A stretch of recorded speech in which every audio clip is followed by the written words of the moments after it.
Welcome. Do you sign in?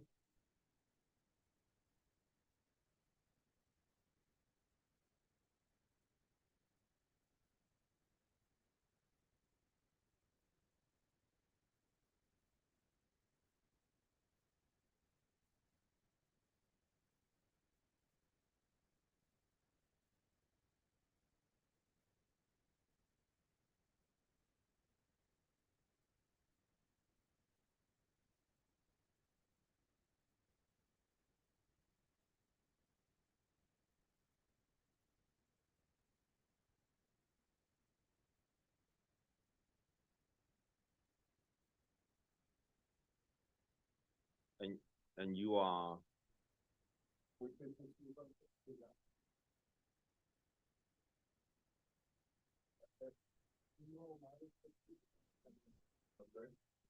oh great. Great. Thank you. He's representing them. Okay, can you which one is it? Mary Days Exotic. Of 403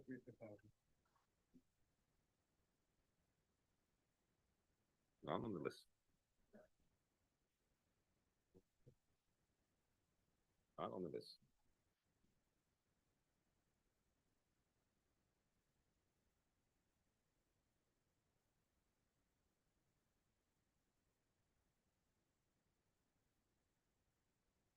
But there it is. Okay, all right. So this is some of the questions that we might be asked by, so take a look at it, be prepared to answer some of the questions and stuff. Okay, I have a presentation here.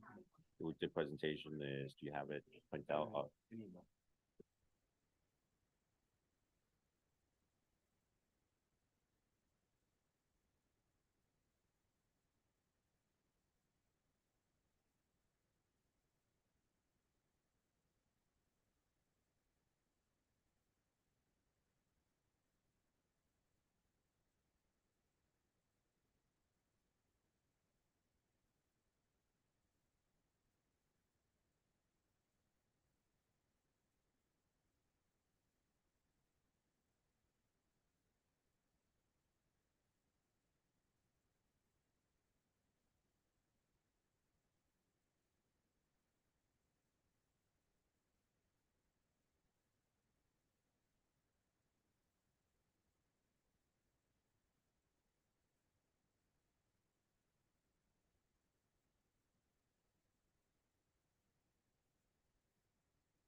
Applicants, uh, for, for tonight.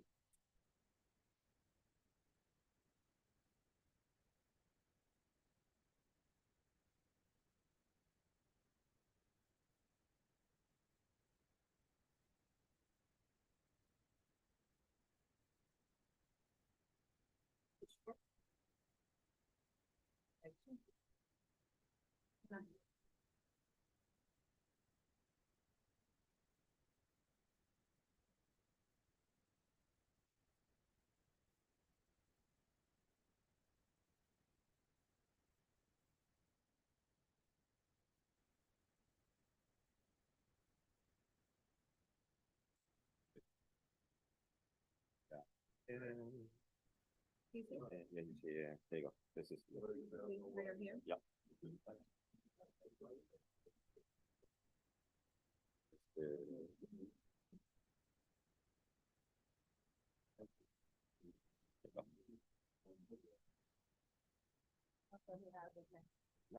There you go. Put in order. This one, this one, this one. This is the, in case you want to look at the map, you know.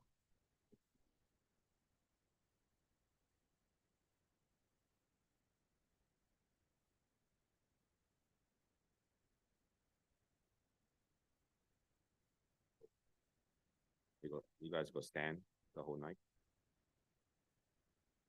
They used to. They used to it. It's okay, you know. This is like right in one corner from the what's the There you go. Look at that. There you go.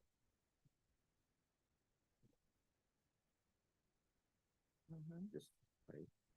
Residential over here. Yeah. Yeah. Sure.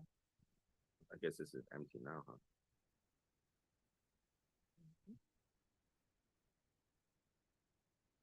Nothing in here.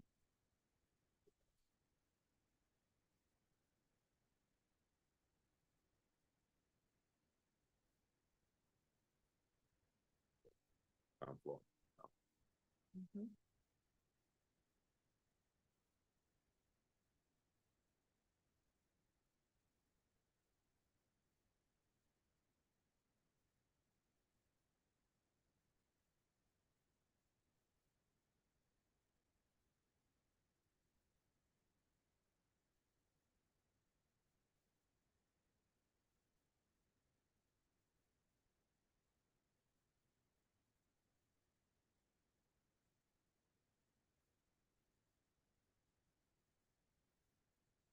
So we're gonna start in about 4 minutes at 6:40. Just give us, that way we get 10 minutes in to see if we actually get the two more people we need for quorum.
Done?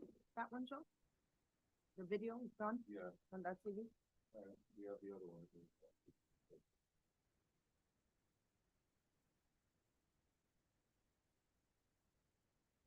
For a new TV? No, can't afford that. We got one.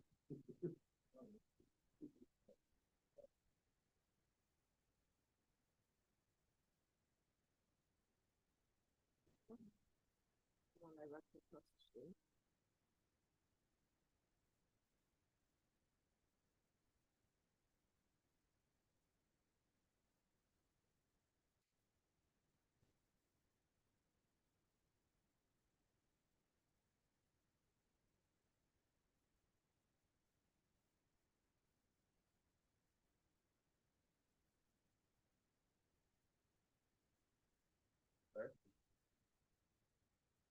I think we're just going to be asking you that. We just came up with that form, with this process for us. I think in the future, as soon as we get the application, we can send it to you. It's not acting weird. No, it's full. Shorter, so it might not. But it's just not on, it's got another.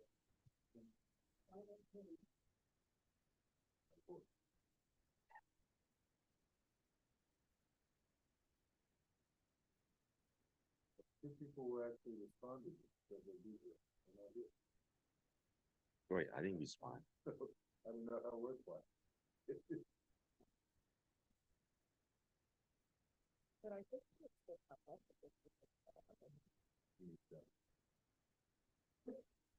Six, four, six. You put 6, 4, 6, I mean, that's what happens. 6, 4, 6, 7.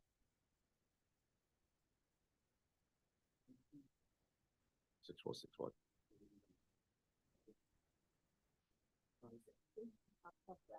Right, it's so weird.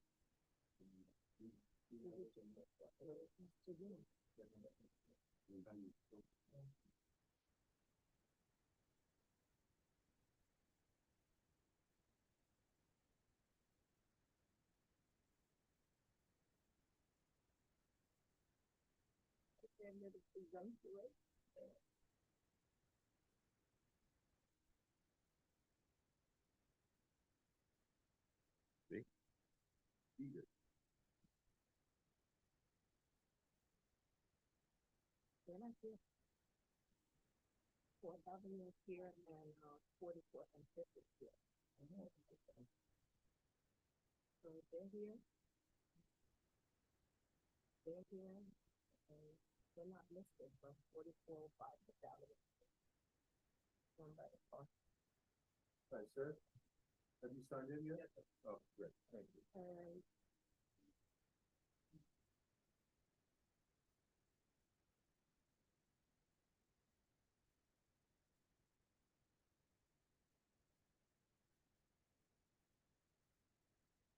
all right, we're gonna get started. Good evening, everyone. My name is Cynthia Felix Jeffers. I'm the Chair of Public Safety. At this moment, we do not have a quorum.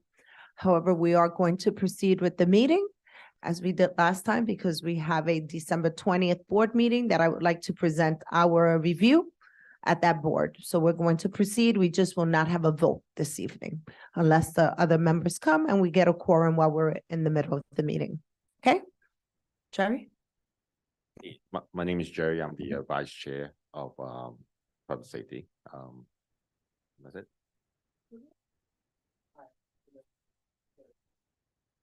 I would also like to welcome Sector A, our police officers from the 72nd Precinct, as well as all other board members that are here, and Jeremy, our district chair. So we're going to commence, and we're going to start with our district manager. Sorry, Jeremy. We're going to start first with our one cabaret license. We have Mr. Ronnie Montanez, Family Hall Events. Oh, I'm sorry, roll call. Roll call first. We're very eager to begin. We don't have quorum. So committee members, I'm going to call your name. Please acknowledge your name. If you were joining us as a panelist, please remember to unmute yourself, acknowledge your name, and then mute yourself again. As a reminder, if you are a panelist and not here in person, you do not count towards the quorum. Let's start with Cynthia Jeffers. Present. You, Jerry Chan. Present. Thank you, Joan Body. Thank you, Gabino Morales Escamilla. Kin Fung. Hector Gonzalez. Thank you, Zachary Jacy. John Johnston. Here. Thank you.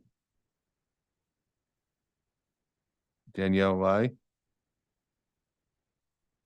Barbara Lee. Paul Mack. Roberto Martinez. Jamie Nelson. Sam Sierra. Kay Sorma. Thank you.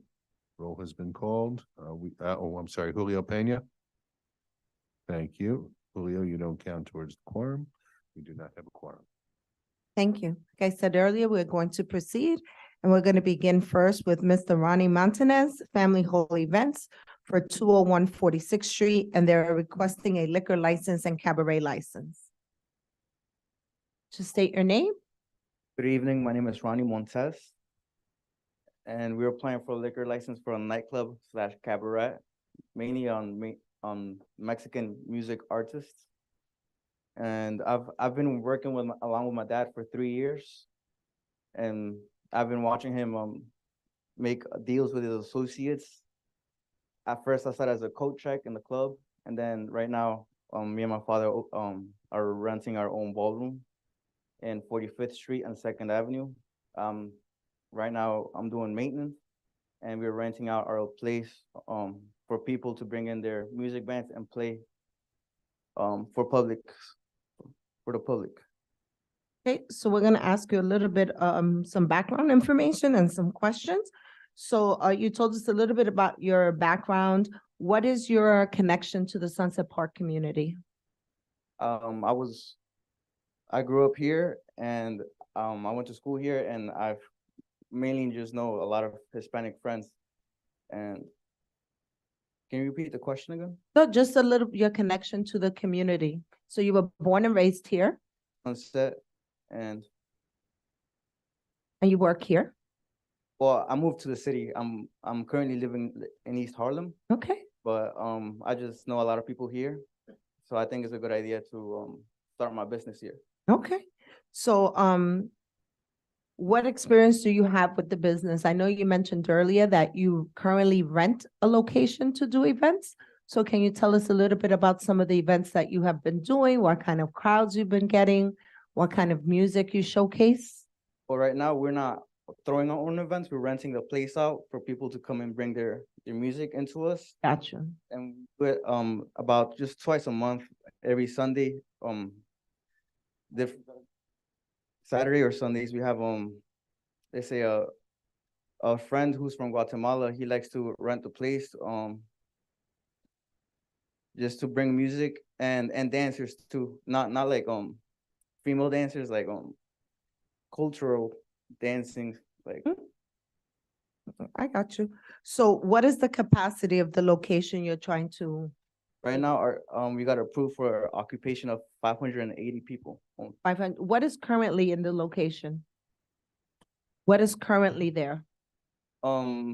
Just empty? There's em- nobody's using it right now for anything? No, yeah, we've just been renting it out twice a month, and we have Okay. a bar and bathrooms. That's it. Is there a kitchen? Will you be serving food? No food. The capacity you said was 580? And the events will take place monthly, once a week, Daily, basically. daily? And what are gonna be the hours of operation? Evening and night. Can you give me an approximation? Like Time to what time? 2 a.m. to 2 p.m. to 2 a.m. PM to 2 a.m.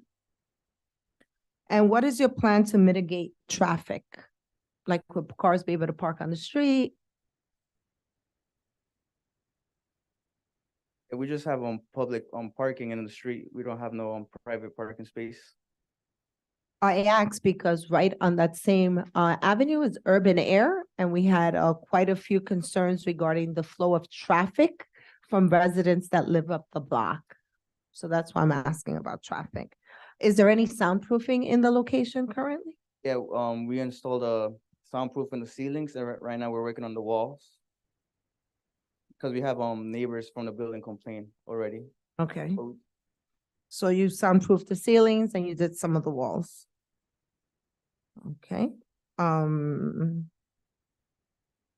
me see what else I have. Yes, go ahead.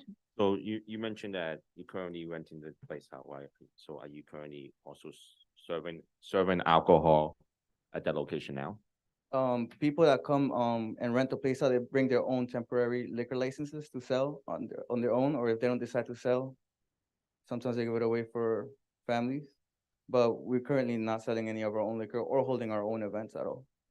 But you are planning to use the place as a catering hall to rent it out to No. people to do? Now, once we get our own license, we're gonna do our own events, music events, and just a nightclub during the night for our own profit. Because right now we're not We're only renting it out, but once we get our license, we're planning on doing our own music events.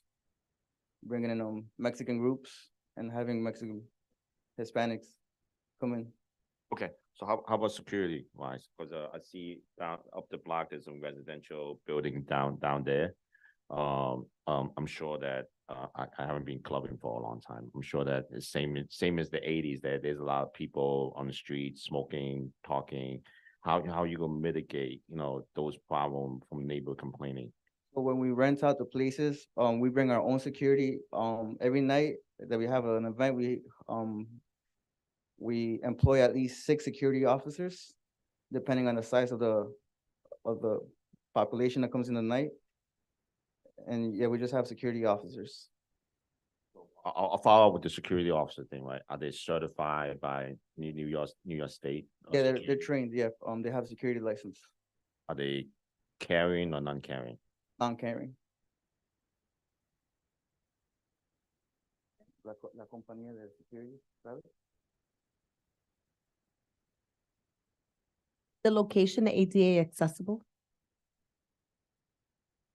No, we only have, the main, Meaning like disability and everything else is accessible to people?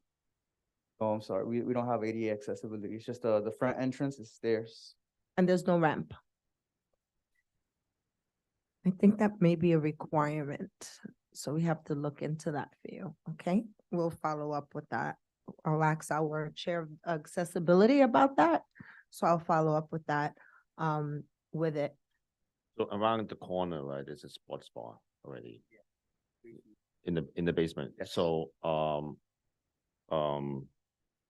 so is that interference with them when they have events, right? No, because our entrance is on the 46th Street and their entrance is on Second Avenue. The only complaint we ever got from them is noise complaint, which is the reason why we installed soundproof walls. It would be on the ground floor. Yeah. In the basement. Okay. We used to have speakers placed on the floor, but now we're installing speakers coming from the ceiling, so it won't bother our neighbor, the bar. Is there a backyard? No. And has there been any issues with people loitering on the street or walking up and down the block from neighbors? No, not at all. Have you had any 311 complaints to your knowledge or 911 complaints to the address? No?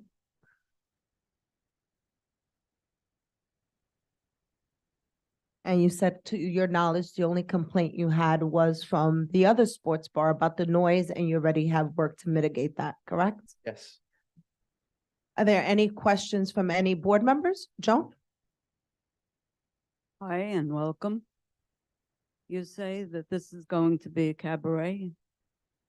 Could you explain exactly what you mean by a cabaret?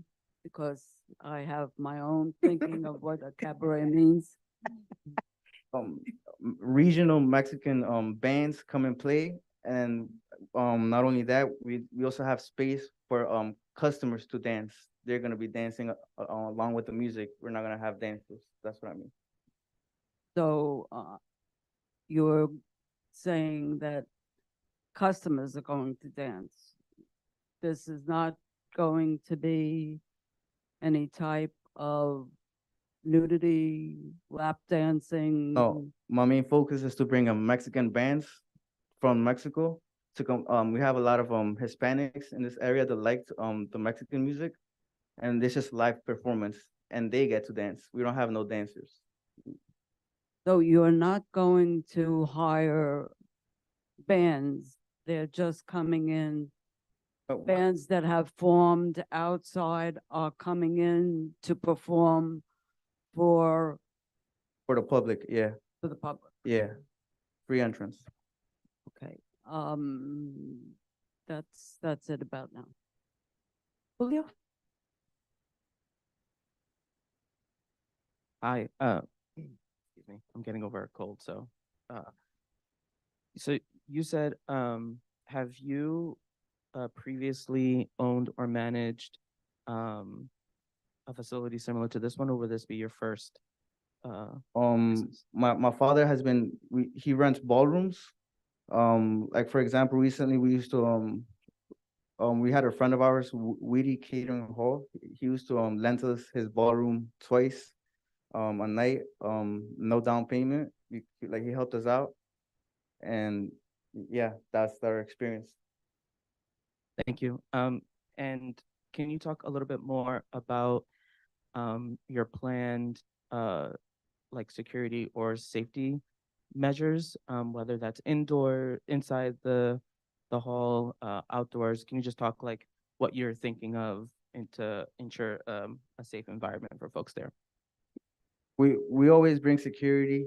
We have 3 exits, but we mainly use 2 entrances, the one by Second Avenue and on 46th Street. We always keep securities on both sides to avoid whenever we have events, we don't like having our liquor leaving our area, or I don't think we're permitted to have liquor leave our area, so we have to have security there.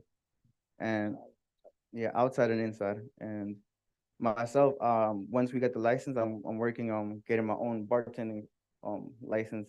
So I'm gonna be working in the bar for myself as well. Thank you. I have a follow-up question for you. So this will be a family business. Is there any other partners besides the 2 of you? Yeah, that's why it's called Family Hall Events. It's because it's run by family. La malo dos. Okay. And I have another question. Will it be family friendly? Will you be having family friendly events since you're going to be bringing mariachi, and you did say 2 p.m. to 2 a.m. So will there be any family style events that you would have? Let's say a cultural event, a celebration of Mexican independence, for example, that the community would be able to attend?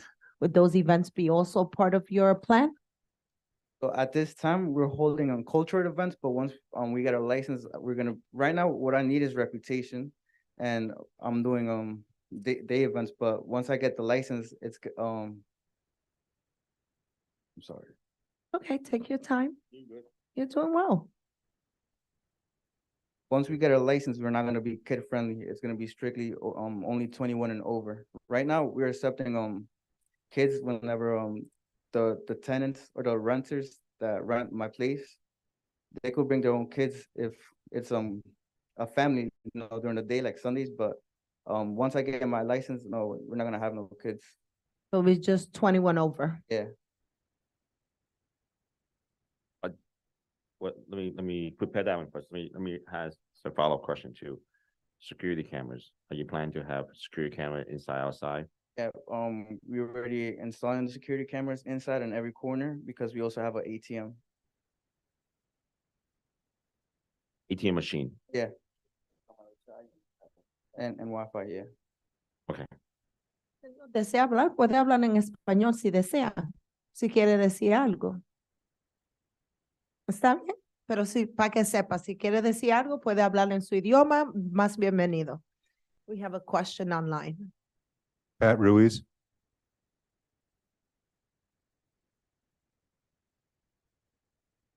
Hi, good evening. Buenas tardes, muchísimas gracias. My question is there a fire plan? ¿Ustedes tienen un plan por si acaso hay fuego?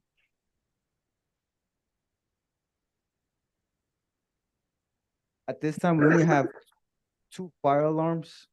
And we have to work on executing a fire escape plan, now that I think about it. But at this time, we only have 2 working fire alarms in each side of the ballroom. Okay. Yeah, please work on a fire plan because you never know how many people you're gonna have, and once so your security and your staff know what it is, it'll be very helpful and God forbid avoid a dangerous situation. Muchísimas gracias. Oh, thank you. I got you. I know you mentioned that you were going to have an ATM on premises. Does that mean you intend on being cash only? No. So my additional question is there a plan of a number of security per tickets sold? Because it does sound as if this is a bit of a music venue, right? So are you only gonna have, you had stated that there was a capacity of over 500 people. So how are you planning to essentially farm out security? What's your person to security officer plan? We don't sell any tickets, or we're not planning on selling any tickets. But at every event, we have at least 6 security officers, two for every exit, and then 2 inside the place. But other than that, we're not gonna sell any tickets.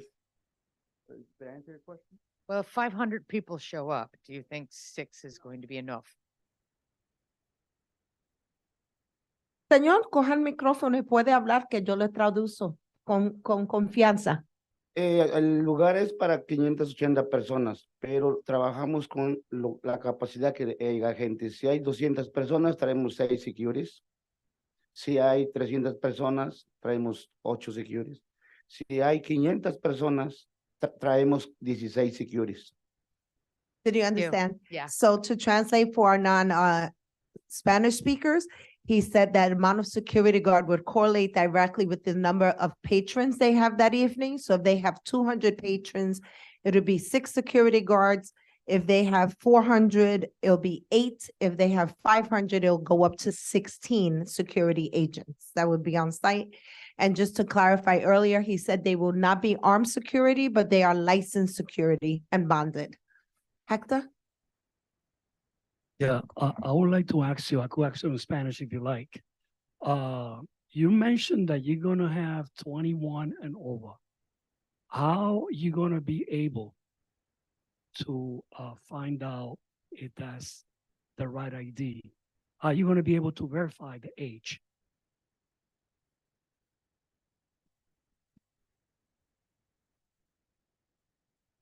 Los security que trabajan para la compañía de nosotros le preguntan por ID. ¿Y tiene la máquina?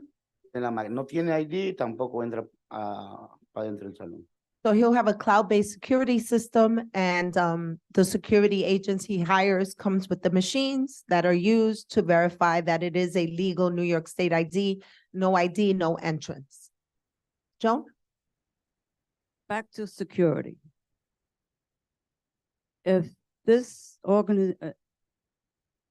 facility is walk-in, and then how do you know how many people are going to be there in order for you to have an ample amount of security guards?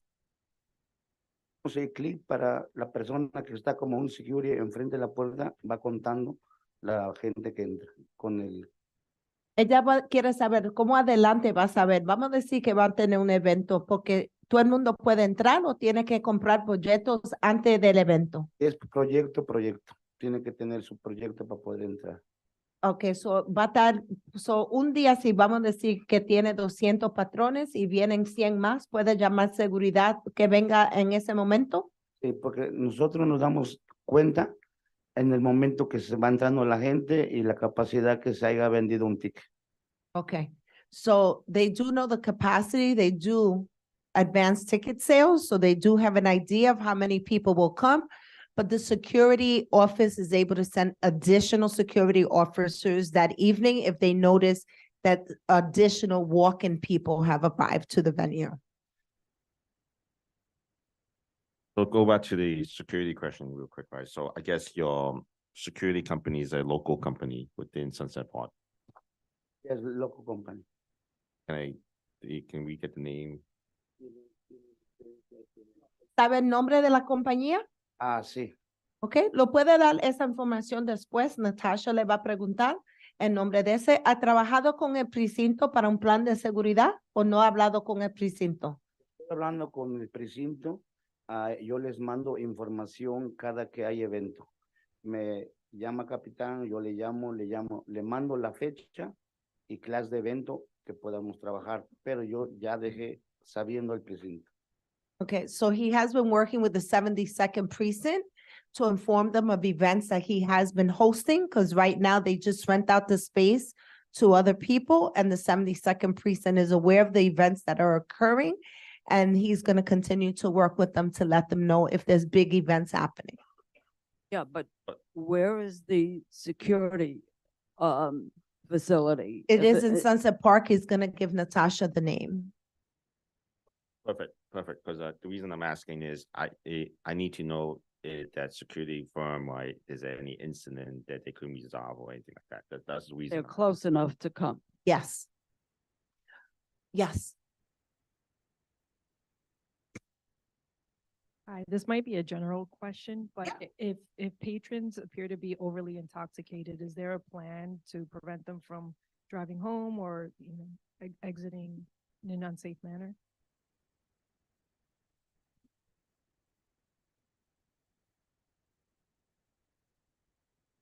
Ahorita la seguridad, si alguien se intoxica, le ayudan, lo sacan para afuera, buscamos a la familia si tiene familia, o llamamos un taxi o esperamos que reaccione para si se siente bien.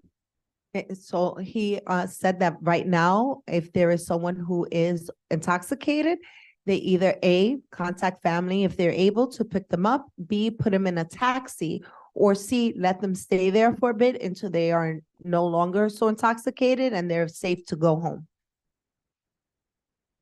Are there any other questions? ¿Tiene algo más para compartir con nosotros antes para la decisión?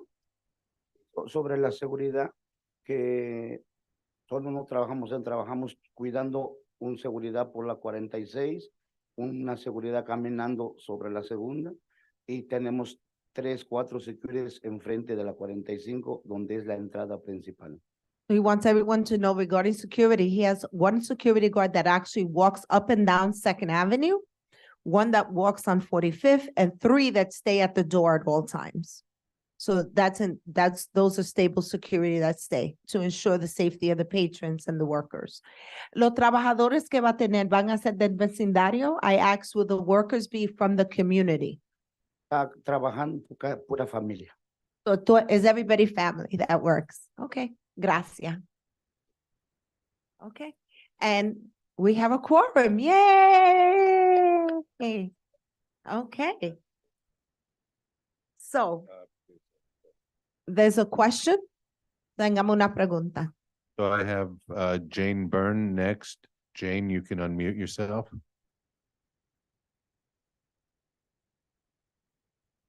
Hi. So I was just quickly looking up that address for 311 status. 311 reports, and in the last 6 months, it looks like there are 21 or 22 associated with that building. So I wonder if noise complaints haven't been made, and maybe the applicants weren't aware. Ella dice que había quejas contra 11 sobre el sonido. ¿Quiere hablar sobre lo que ha hecho para eso? Pueden el micrófono.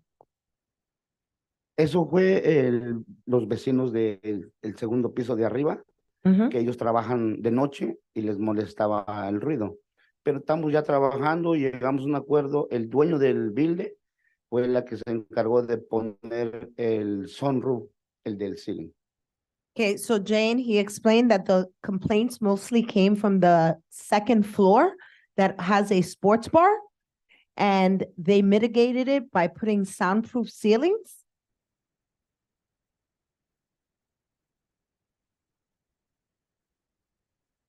Do you have a follow-up, Jane? I Yeah. muted you if you. Oh, you did? Okay. So there's another bar on top of their bar? It's around the corner. Around the Uh, corner? Yeah, in the same, It's in the same Um, building. I understand. I know that place, and The right. billiards place. yeah. All right, thanks. So I need something very clarified, right? So is that bar, is it basement or is it upstairs?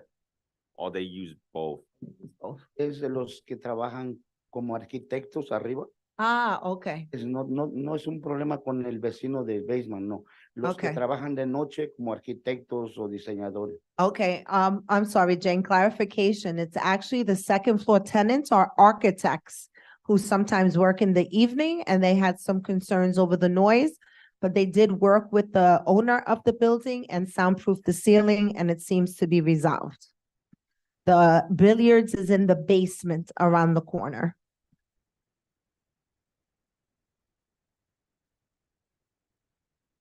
Any other questions? Okay, so now I would like to ask, we now could vote, right?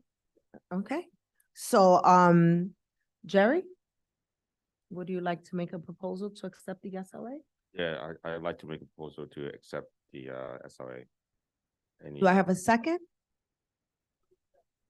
Jones seconds it. I am gonna add some conditions to the SLA that they continue to work with the 72nd precinct, that they mitigate all sound issues, as well as inform the community board of any concerns and any updates to the location. And they have a fire plan.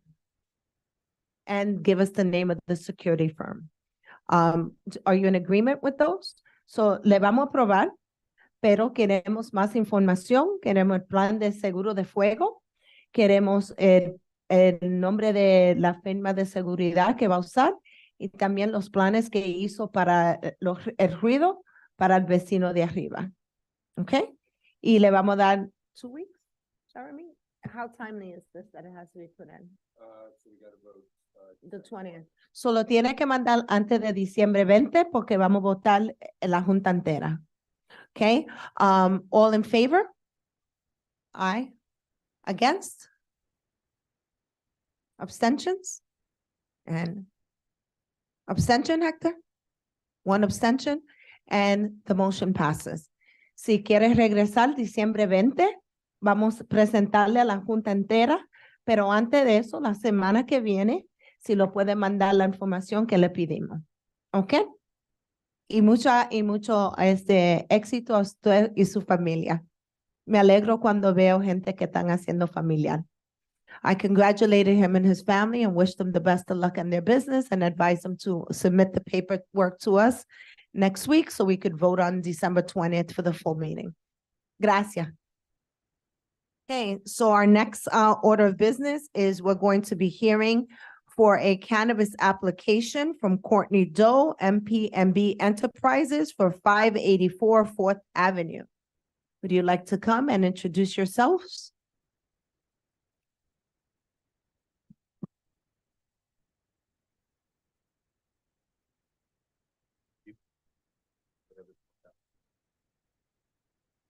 So I'm just going to introduce myself. My name is Courtney Dow, and I have my representatives here so they can, talk for me on my behalf because they, know more. Yes, ma'am. I said, my name is Courtney Dow, and I have my 2 representatives here. They will introduce themselves to you, and any questions or whatever, they will be glad to answer for you. Would you like to tell us a little bit about yourselves and your plans, and then we'll have some specific questions. I'll just go quickly and then we'll get into the brunt of it, including having the applicant come back up and give a brief background of her experience and who she is. I'm so sorry, I'm not really used to this. I apologize. My name is Teddy Anastasiou. I am an attorney for the applicant. So the application was filed timely with the Office of Cannabis Management. This is for an approval from the community board based on the premises that was leased for this dispensary. There's been a lot of illegal cannabis dispensaries around the neighborhood and elsewhere. This would be one of the first ones here in this neighborhood that's legal, tested, taxed product. And we're hoping that the presence of this particular establishment would then disincentivize other customers and businesses that are operating illegally here, since a good portion of the tax revenue is remitted back to the community district for local initiatives and so forth.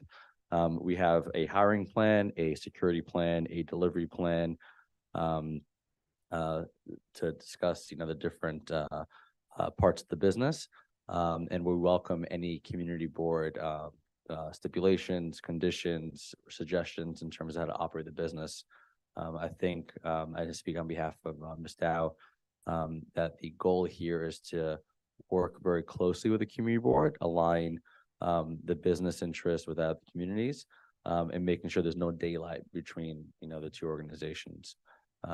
We understand that cannabis is kind of a controversial, business practice. But it's something that's now been legally allowed here in New York, after much delay, and we're eager to get started. So with that, I welcome any other questions. I also want to introduce Ralph Peretti, who's been working with Courtney and also helping with this project.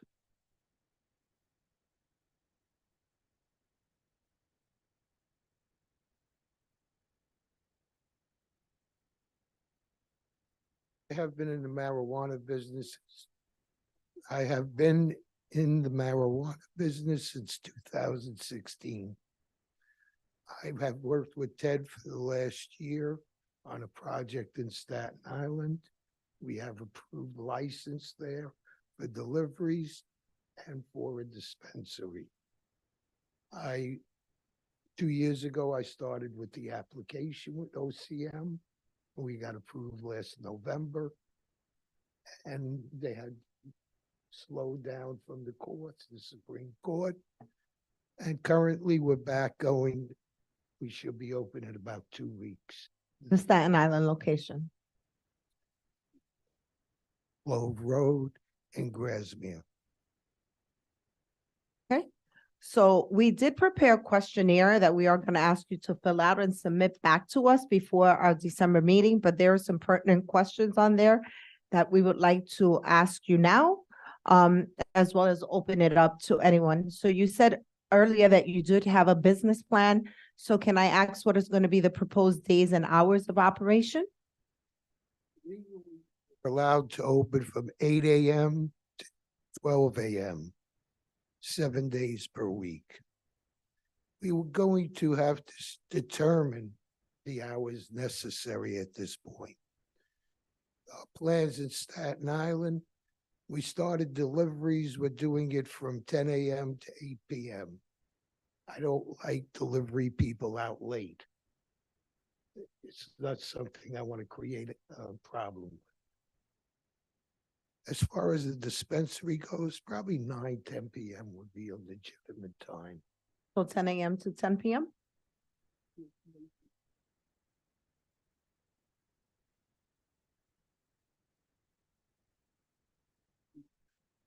Monday through Sunday? And how do you plan to market your dispensary? Well, we will do it through social media. In addition, we have access to 77,000 emails. And what labor practices will your dispensary implement, like hiring from within the district? There's also a local union for cannabis workers. I discovered local 338 that unionizes employees. Is that something that you would consider doing? I have spoken with the union for the Staten Island location. They will contact me. Just to be clear here, if you're opening up any cannabis dispensary. Can you speak into the mic? So as a part of state law, if you're opening up any legal establishment, you have to allow your workers to unionize. So we've signed a labor peace agreement with the union. So if and when any of the workers want to unionize, they can do so freely and with interest. And that's a part of the requirement that allowed the state to legalize cannabis, is making sure that all the labor unions can partake in that. And hiring from within the district? We have a hiring plan that prioritizes hiring almost exclusively from the district, and from security personnel, from bud tenders, cashiers. If we can hire from the district, we will. It's a new industry. Folks can get experience and on-the-ground training like any other industry. So there's no reason why folks from the district cannot be prioritized. We can do job fairs, career fairs with the community district. So we can work in partnership with the board, any other organizations you have in mind, to make sure that we're hiring from local residents. and making sure that paid not just a living or fair wage, but a career that they can grow and mature in, and then be able to sustain their families and with good livelihoods. Okay, what are the names of partners and responsibilities of each partner? Mm-hmm, Courtney Dow, mm-hmm.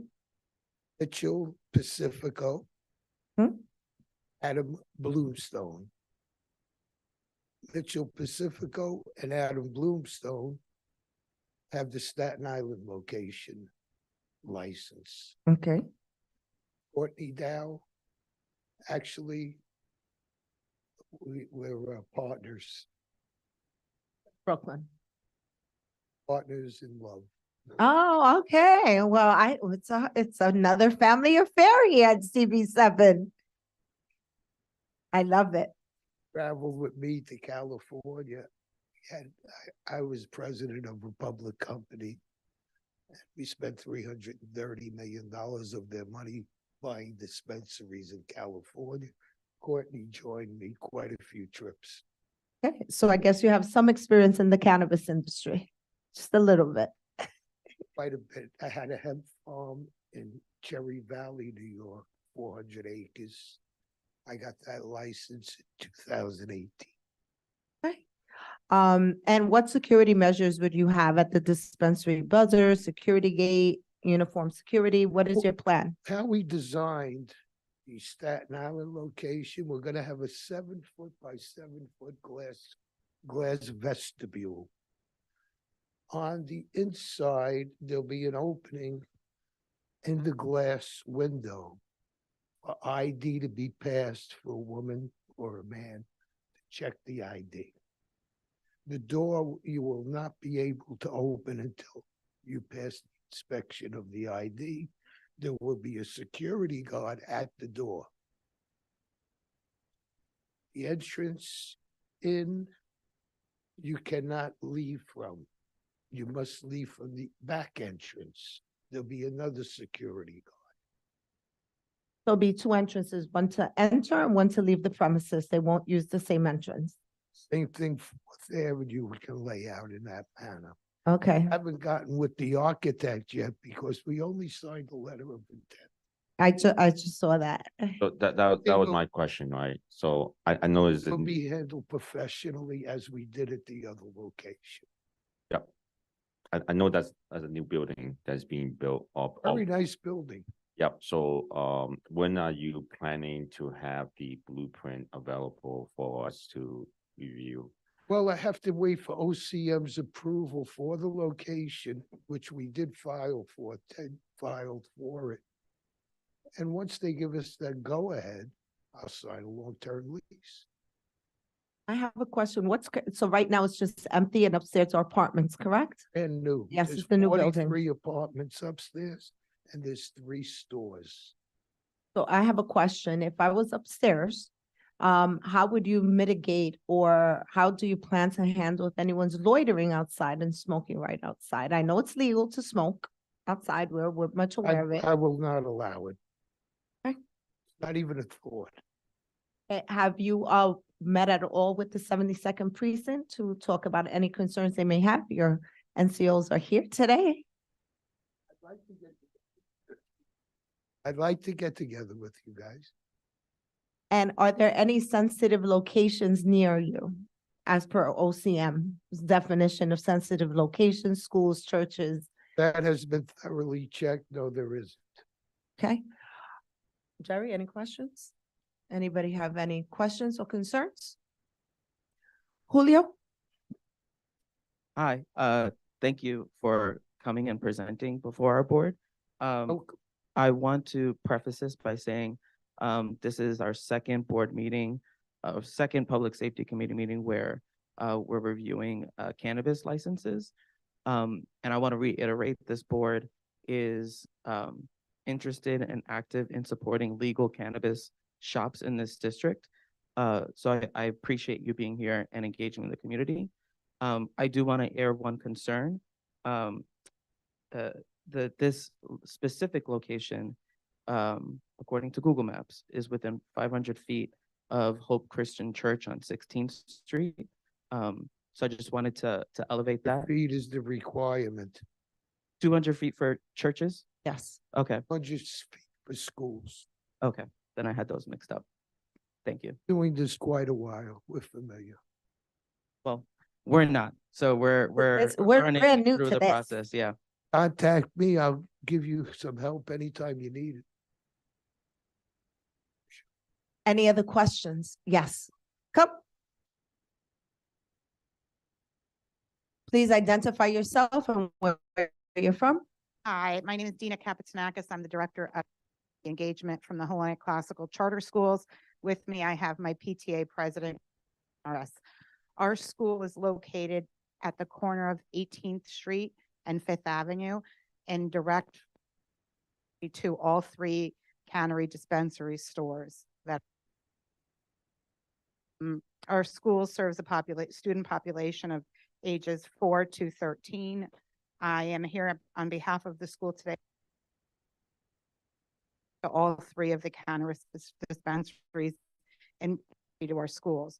The two on Fifth, 2 blocks, and the one on Fourth Avenue is Avenue down and 2 blocks away. Our primary responsibility is to ensure the safety, well-being, and productive conducive faculty and friends. I'm sorry, can I Yeah, ask you this to is- come up here better? Sure, this mic keeps going in and out. And if not, you could just speak right into that first one. Okay. We believe the presence of these dispensaries nearby the schools warrant potential risks and challenges. While we are happy that everyone is willing to work with the NYPD, our families have expressed concerns. We have a PTA meeting next week that we wanted to try and get ahead of and go and voice our opinion. Opening a cannabis dispensary may lead to increased foot traffic, raising concerns about the safety of the neighboring community. It's essential to consider potential loitering. And although you state that you're not going to allow it, you just can't tell people they can't do what they want to do. There's always inherent risks involved. The impact on social well-being, this is a critical adolescent age for physical and psychological developments. The proximity of cannabis dispensaries increases the concept and accessibility to cannabis products to our students, and which can jeopardize their health and well-being.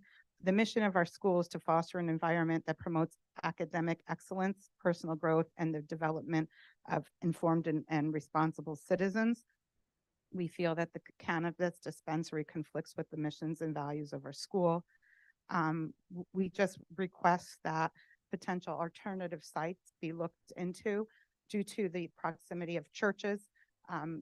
Our landlord is Kimisi Steotoku, and it's directly at the same point. Our school operates from 7:30 till about 6:30 at night, with the community going until about 11 p.m. at night. So these hours are in direct conflict with a potential 9 a.m. to 9 p.m. or 8 a.m. to 10 p.m., whatever that may be. We just wanted to go on record, and thank you for your support and understanding. Thank you. Want to address some of those concerns directly. Yes, This please. is a lottery process. We're not, and no other cannabis dispensary is guaranteed a license. It's by the state's, it's a randomized generation of numbers. I understand completely the concerns that you have with students being taught directly or nearby the street, foot traffic for pedestrians.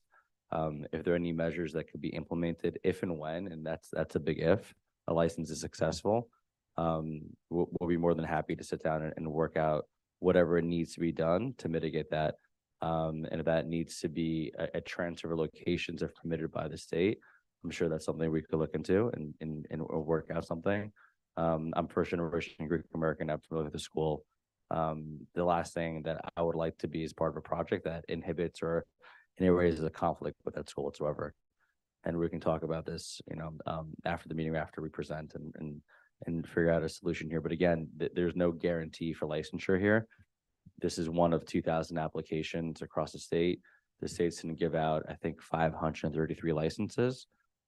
So with that, then the OCM is a new agency, and figuring out ways where you can mitigate advertising, like Ralph mentioned before, smoking outside in a way where it's not even looked at as a dispensary could be helpful. There's plenty of dispensaries in other legalized states that no one knows they're an actual dispensary with frosted glass, with no marketing of cannabis leaves.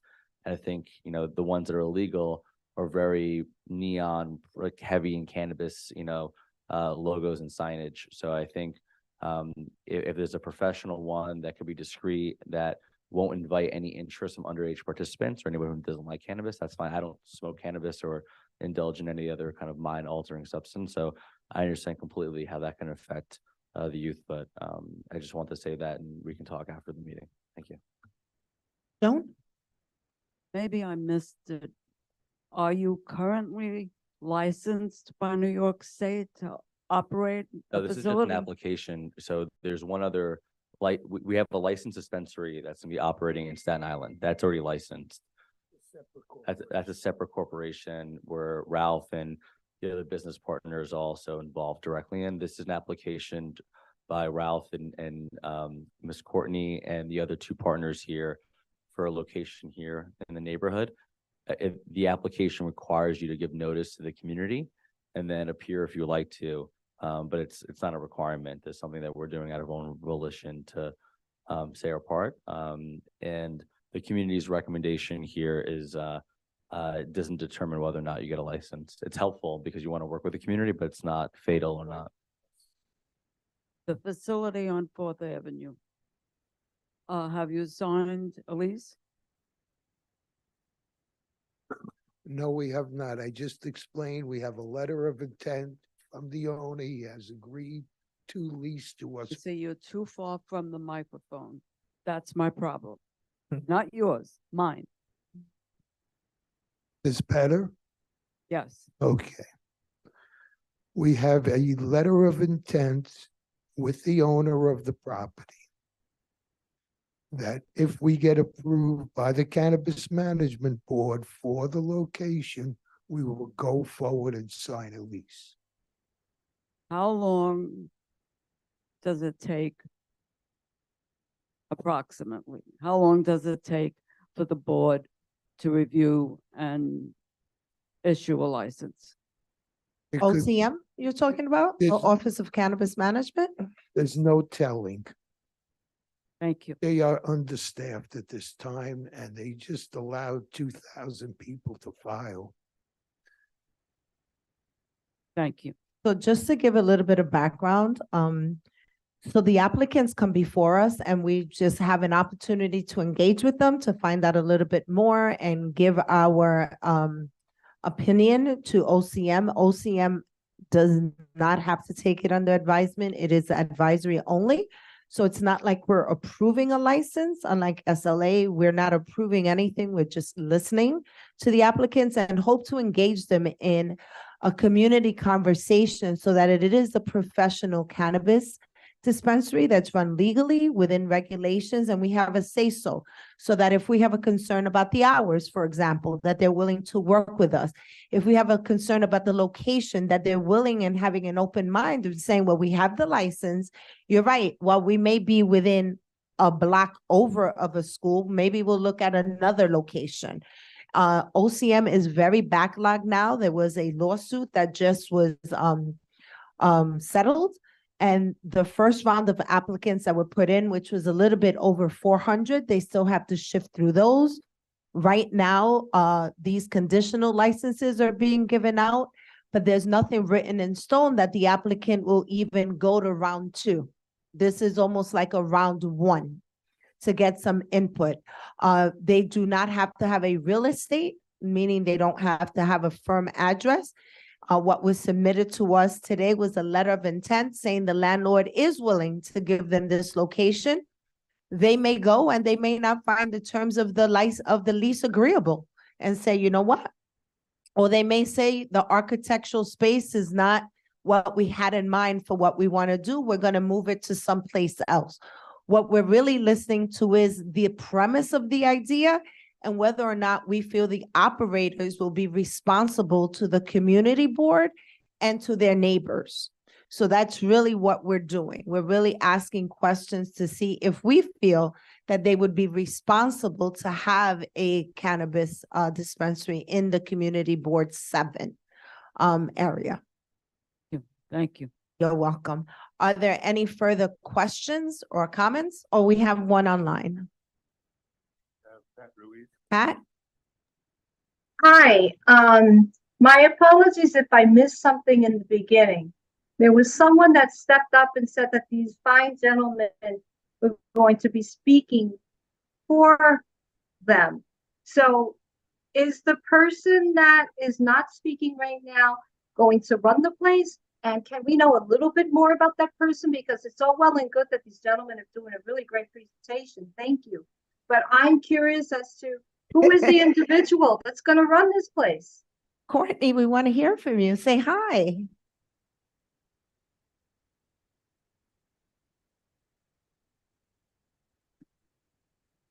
And she may have missed that you were partners. Hi, how are you? Hi. But yes, I will have a lot to do with it. Yes. Courtney, are you from the community? No, ma'am, I'm not. Actually, I'm from the Bronx. Yeah. No, we could Oh. hear you.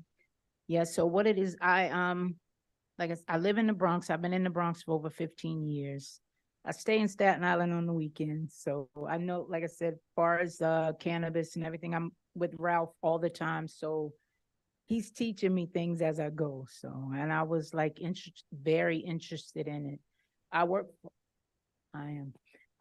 Harlem Hospital. I do the finance for the hospital. I've been doing that for about 10 years now.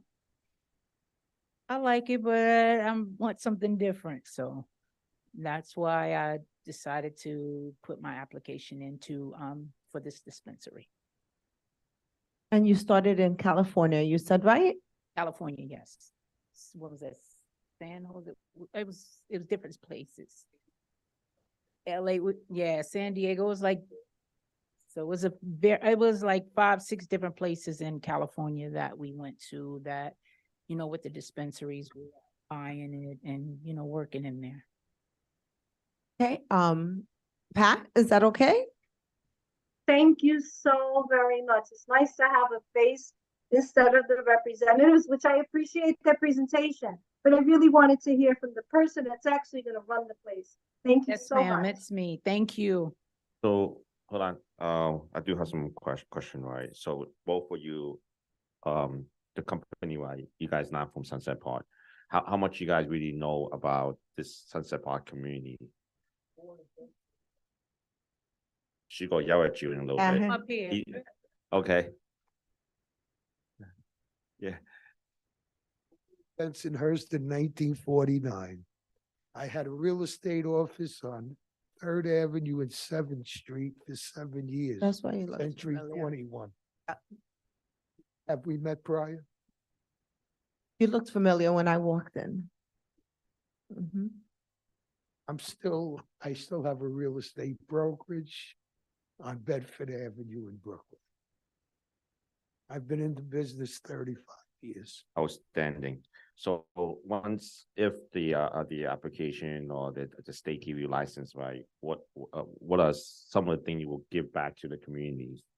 Because that is very important to me. Possible, we will handle the community. I believe in it.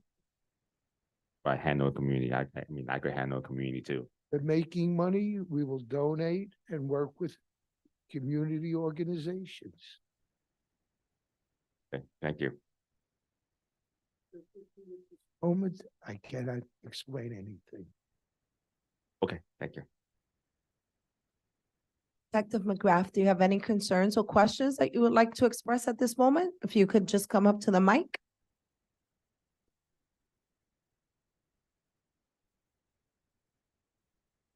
Good evening. Thank you for coming. I'm Detective McGrath. This is my partner, Detective. We're the Hi. neighborhood coordination officers. Applied for. Can you come up here?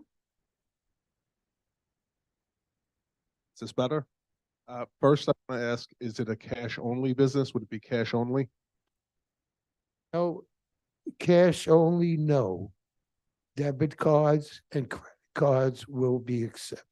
I know you also explained the vestibule, and that sounds excellent, the 7x7 to come in. Would there be like security, an actual person on premise? When would they be armed? No armed. We don't believe in armed. Okay. We'll have one at each door. All right, and the other question I wanted to ask too is exactly, please forgive my ignorance, in product, like in a cash value at one time at the location, like how much product will be there? Wholesale costs, probably looking at $500,000 or so. Okay, and now this has to be delivered some way, get to the location, right? Distributors must register barcodes with the state before it leaves their warehouse. Okay. And it's brought to us. Within 2 hours of us receiving it, we must contact OCM with what we receive with the barcodes. My question is too, and I know I'm getting a little specific, is when something is coming to you, product is coming to, let's say, that location, is Yes. the security, I know you have security for in the location, but is there a security plan from getting stuff like if it pulls up in a van, a truck, from the street into the location? When you're dealing in large quantities. We'll have to work on that situation. In Staten Island, it's a little different. It's a private property. Over there, there's connected buildings. It's a little different.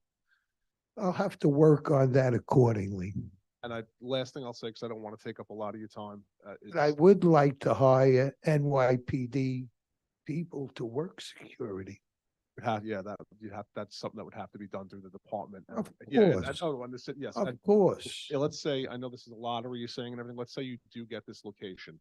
You'll be willing to, before this location opens for business on day one, sit down with representatives from the precinct and just go over some stuff? I'd love to. Thank you very much. No, I want to cooperate and have your assistance. Nice meeting you. Going back to the security question, I'm gonna follow with your security question, right? So you mentioned there will be 2 non-armed guard on premise, right, for security. Correct. So what if you have money transfer, money delivery? What are you doing with that? You are not allowed to handle money. As far as depositing it with our bank, we must go with Valley National Bank. They will only pick up cash. We cannot go to a branch with it.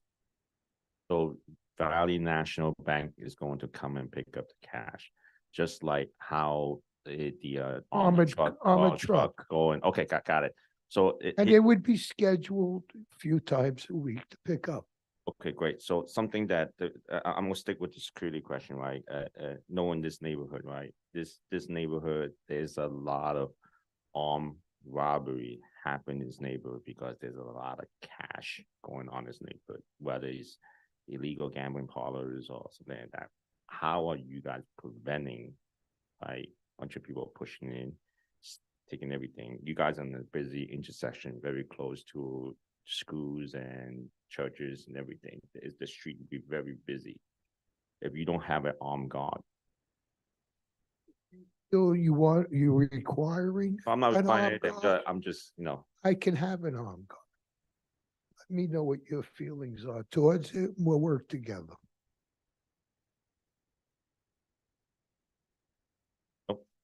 Any other questions from the board or anyone? No? So I would like to put forth a motion to move this application to the next round at OCM. Joan seconds the motion. Thank you, Joan. All in favor? Any opposed? No, we are going to put some conditions on it as well, that we have the questionnaire completed by next week. Also, your commitment to work with the school and with the 72nd precinct to mitigate any of their concerns they have. And also your willingness to relocate the location if it finds that it is problematic and some issues cannot be resolved, that you would be willing to do that. Do you agree to those stipulations? Yes. Okay. Thank you. Okay. We're gonna move on to our next applicant, Jay Exotica. Are you here? Yep, we'll email it to you as well for easy filling out. Okay. So J Exotics New York City Corp. located at 4403 Fifth Avenue, Brooklyn 11220. And we're going to have a brief introduction from a representative, Osvaldo Garcia? Osvaldo Garcia, that's correct. Osvaldo Garcia, yes. So if you could just tell us a little bit about J Exotics and some of your plans for the premise.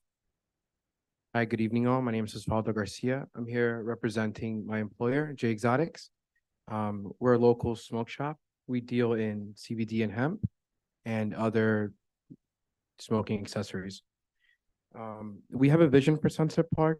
We want to offer Sunset Park the opportunity to enjoy cannabis legally, and follow all the rules pertaining to that. We think the transformative qualities of cannabis can improve the well-being of Sunset Park residents. And we look forward to working with the community board to see how we may best apply that if we get approved, like the gentleman before us mentioned. Okay, so we are going to ask you some questions. We're going to also have the same stipulation that you complete the questionnaire for us before our next meeting, which would be on December 20th. We will actually email both of you with an exact deadline because we would like it next week for review. So you said currently the location is being used to sell CBD and hemp? Yes, that's correct. We sell CBD products, including flour, lotions, edibles, and many others. And how long has That's- J Exotics been doing that? I've been open for just over a year. Here. And what is your current security? At the moment, we have 6 cameras and we have a cloud-based security system. We have not felt the need to hire security, but we do understand that that is a requirement by the state, pending this license. So we have been speaking with security firms, and we will pretty much wait till the state lets us know what their requirements are, and yeah, because they have their own security measures they're going to want to implement in regards to dispensaries. Have you had any security concerns to date? We have not had security concerns. We have been working with the 72nd precinct to have I think a panic button, that's what it's called. In case, there's ever any issues, we can press the button, the police will be on their way. As far as robberies or incidents of that nature, we have had none. Okay, so you're gonna be working with the police. Yeah, I know exactly where this one is. The traffic flow in the area, you have the park right next to it. Are there any sensitive locations to your knowledge near the location? To our knowledge, the only sensitive location, we're not aware if it's close enough because we haven't done the actual math on it. We're pretty new to this. Like the gentleman before us was saying, OCM is a developing department, and their requirements and their procedures are still being implemented and added to. So as far as we're concerned, the only location is PS 169, but it should be far enough to where it does not cause any issues. On 7th Avenue. You also have St. Michael's on 4th Avenue, but I believe you're right that they are within the locations. What has been your traffic flow since you currently do have a CBD business? Like, what is your average traffic flow? Could you? Like in terms of people, like do you see 100 people, 50 people? In a day? Per day? About 50 to 100 people. It depends on the day. Weekends are busier. Sunset Park has a wide range of needs in regards to cannabis, and we are very happy to be able to offer those. It's surprising, really, the how do you say this? The diversity of clientele that we have. It brings joy to my heart to know that people are using cannabis in a responsible sense and to use it as an alternative to regular medicine, which is what our main focus is. Give that option to people. So I have a question. So I'm familiar with your location. Right now, it's very brightly advertised. Is that something that you're going to tone down so that it is not as brightly advertised, considering there is a school not too far, a school down the block and a church down the block? Would you be more discreet about what it is that you're doing if you get the approval? Yes, J Exotics is willing to completely redo our front. And this is partly due because in the beginning we were unaware of what exactly to do or what the guidelines were going to look like.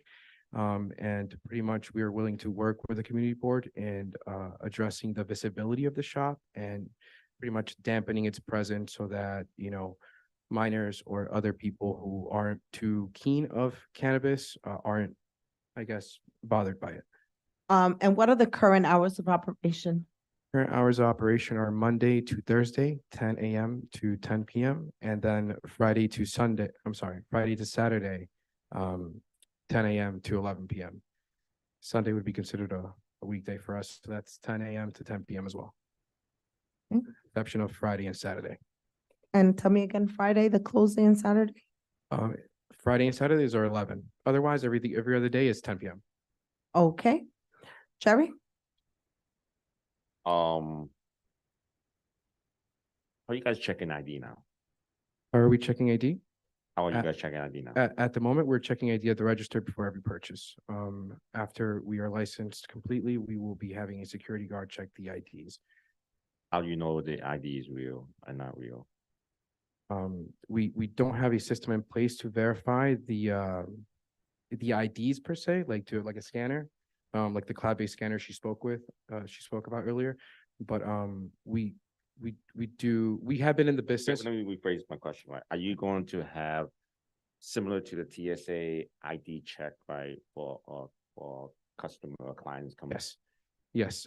Granted that we receive licensing or any other of conditional licensing, we will be implementing the utmost detailed ID checking. At the moment, I pretty much have people ID'd at the register.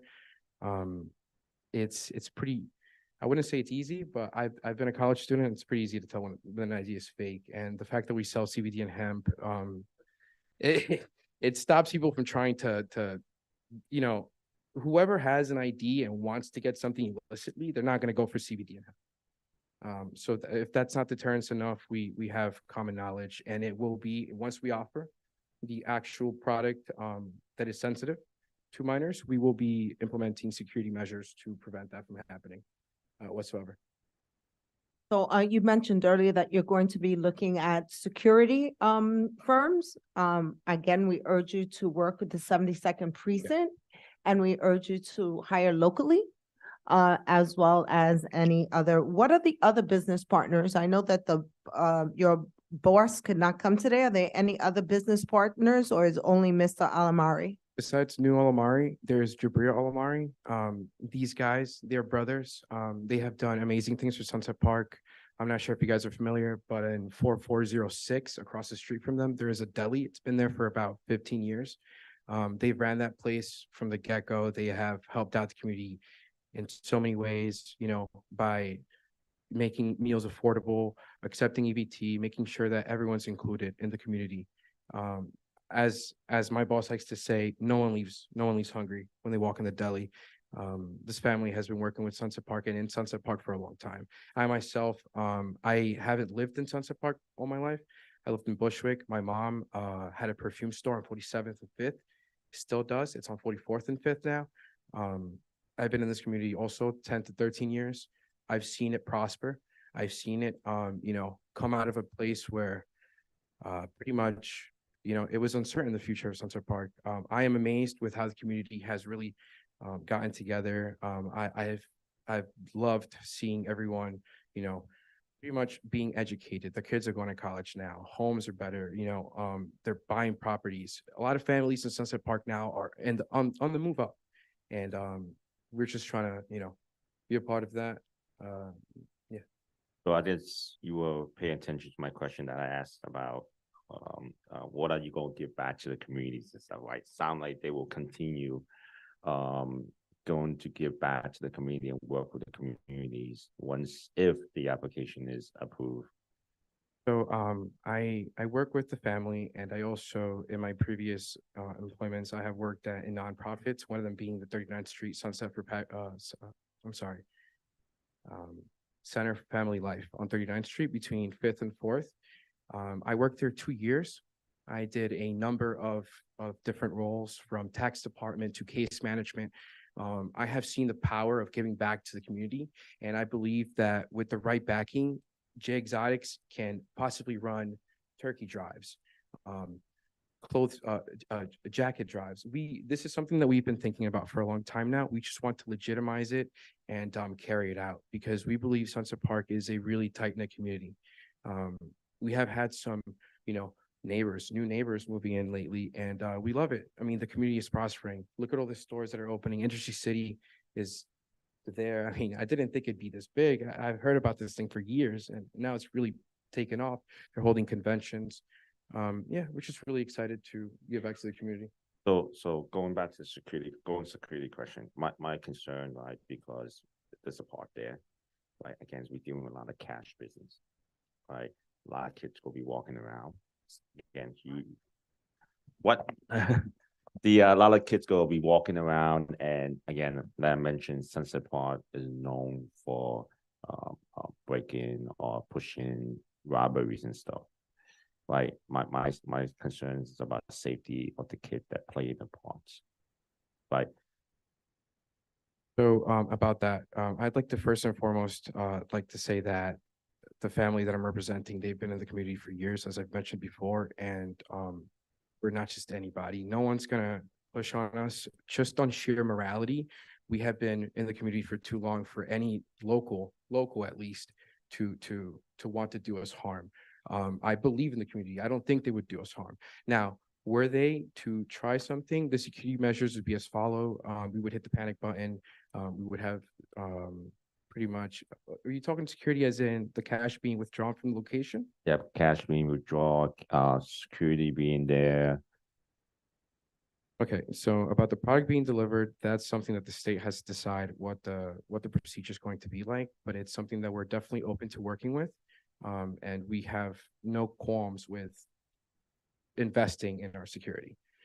Yeah. So I'm sure that since you guys have been in the community such a long time, right? No one will mess in your own neighborhood. The people are doing most of the pushing and robbery outside of our neighborhood, right? Thank you for that. We will keep that in mind. So I have a question. So currently, do you have a buzzer system to enter the store, or can I just enter the store? At the moment, we do not have a buzzer system. Is that something you would consider for when, if and you get the OCM license to become a cannabis dispensary? Yes, that's something we've been actively considering. It might be implemented before we receive the license. So you might even do it beforehand. Okay, Joe? Wait, speak into the microphone.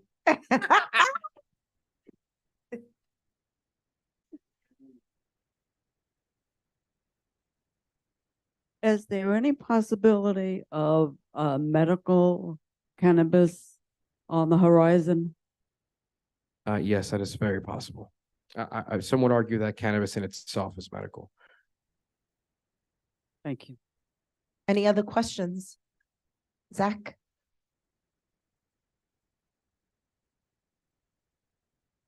Hi, thanks for coming in. Thank you, sir. So you guys operate currently within the realm of legality. It's just CBD, and you want to Expand. Want to expand. You want to get the license so you can become a legal dispensary. I applaud that. Thank you. You going to stay in the same location? Do you have size constraints, or that location you guys think is going to work as a dispensary? So as far as we're concerned, it does work as a dispensary. There will be some changes, most likely with the, what do you call this, the ventilation, and it's something else that I can't remember at the moment. But yeah, the location works. It will be altered. I think we have to implement a new security system with the door. It might be a double door. We're not sure yet. And I do want to say that a lot of the answers seem great, because OCM has not issued firm guidelines yet. So the applicants as well as the community board is learning as we go along. For example, the whole distance thing, we were told to Google it. There is no portal for us to look at to say there's sensitive areas. Basically, they were like, you could Google and figure it out. So we're figuring it out as a community. So I want to thank everyone for their patience. You stated that you're selling mainly CBD. What is your daily revenue? Just selling CBD. Our daily revenue goes anywhere from 5 to 1,000. Okay, and are you also selling Delta 8 THC right now? Not at the moment, no. We discontinued Delta 8. Okay. And what is your daily revenue as far as I mean, when I look at your storefront, it's all pipes and bongs. I mean, yes, how much of your income is coming from that? I'd say about a quarter of our income. We have a lot of pipes and bongs. We have a big variety of glass and papers and hemp products as well as wraps. And how do you intend on redoing the front of your store? I mean, I have to admit, I find it horrifying. I completely understand how you find it horrifying. I myself was not part of the people who chose that sign, and we will be redoing it if we get approved, or even before that, if the community sees it fit. We plan on pretty much making it 2-dimensioned and having a very basic title, just J Exotics. When did you do away with the Delta 8 THC? I'm not too familiar with the exact date. I would have to ask my. Did it correlate with the application to your to here for legalized for the legalized No, we cannabis? did it way before that. Way before that. Yeah, You because mean you were- applied or you did No. away with it? Way with Delta 8 because the state was I think they were what do you call it? Forcing? Cracking down? I'm not sure if it's enforcing or cracking down, but the state was it was eyeing it. It was in the on the edge of being illegal, so we just did away with it. My concern is rewarding and business owners cheated and made money in the illegal market, and I realize they have a desire to be legal now, but we have folks that have been working to do really the entire time. So I wanted to voice that as a concern. Thank you for that. And we appreciate your concern here at J Exotics. We were trying to do everything right, as we have stated. We're new to this. We're a little nervous, but we just want the blessing of the community board and the luck to win the lottery with the OCM. Any other questions? Questions online? Pat?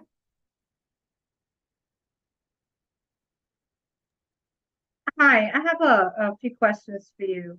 I understand that the ATM is for the use of the purchases so they can pay in cash. Is the ATM available to the general public who is not purchasing? My second question is, what is your role in the establishment? And how many employees are at that location during the working hours, or is it just you?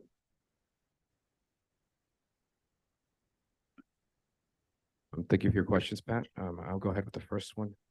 What was your first question? I'm sorry. Okay, the ATM. The ATMs. Right. So the ATM is open to use for our clients. Other people try it. I guess the general public does try to use it, and it does happen, but it's mostly our clients that use it. Okay. And the second question was, what is your role, and how many staff people do you have during the business hours, or is it just you the entire time? During the business hours, you have Jabril Amari and you have me. And I do anything from help with, marketing, administration, organization, and work the register. I'm an all-around kind of guy, to be honest. So you're there pretty much, what is it you said, 10 hours a day, I guess? It would be 12 if you're doing 10 a.m. to 10 p.m.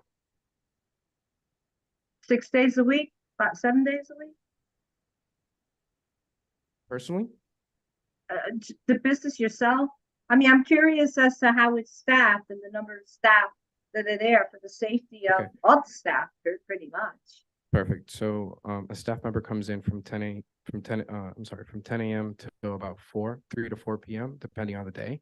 And then another staff member, me most likely, will they be there from 3 p.m. till 10 or 4 p.m. till 10, perhaps 11, depending if it's a Friday or Saturday.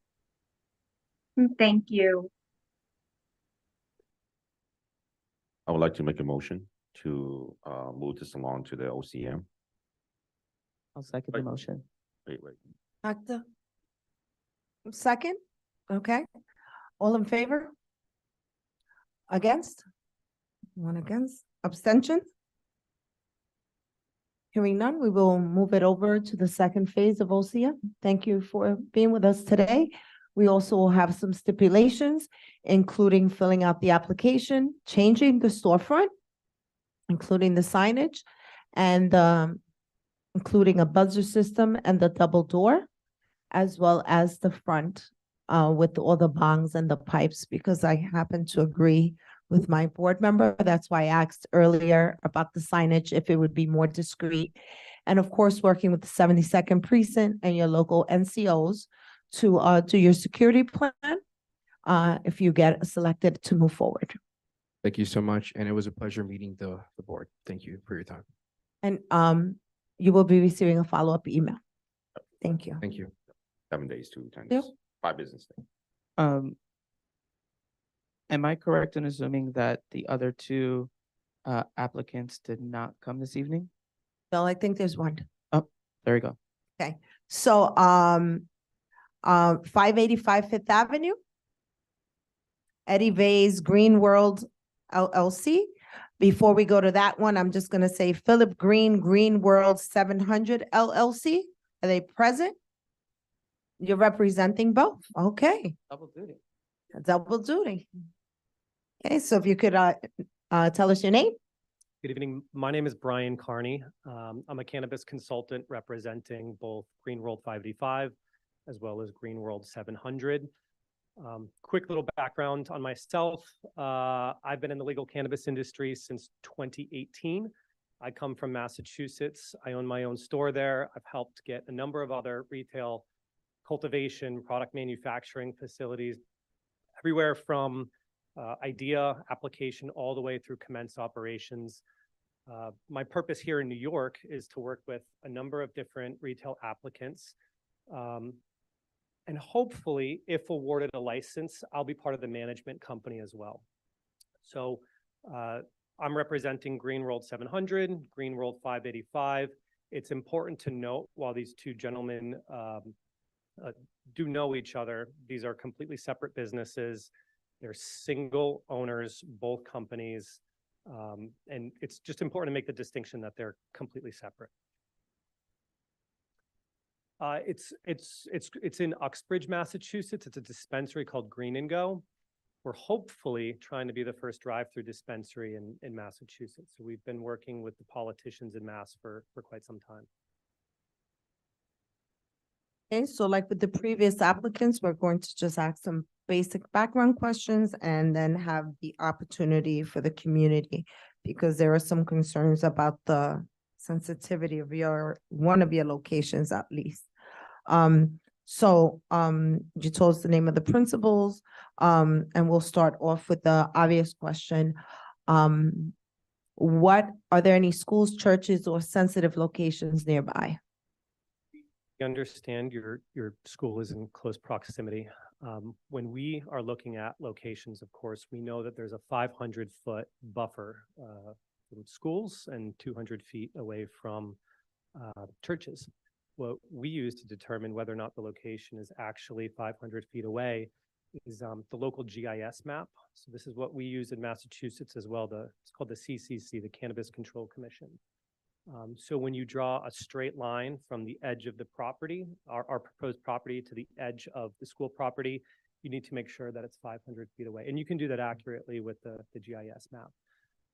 Now, we understand that it is close. We're local. The two owners are from Brooklyn originally. They're family people. We understand the concerns. And we are absolutely willing to work with community if you all deem that it's potentially not a good location. We can look elsewhere. But like the previous applicants mentioned, it's really important to note that this is a lottery process. And so a lot of applicants are just hoping that their number is called. And if their number is called, there's a number of maneuvers we can make to either move the location or work with the community to make it a more suitable facility. Okay, my understanding is that at least one of the locations has signage already? That was incorrect?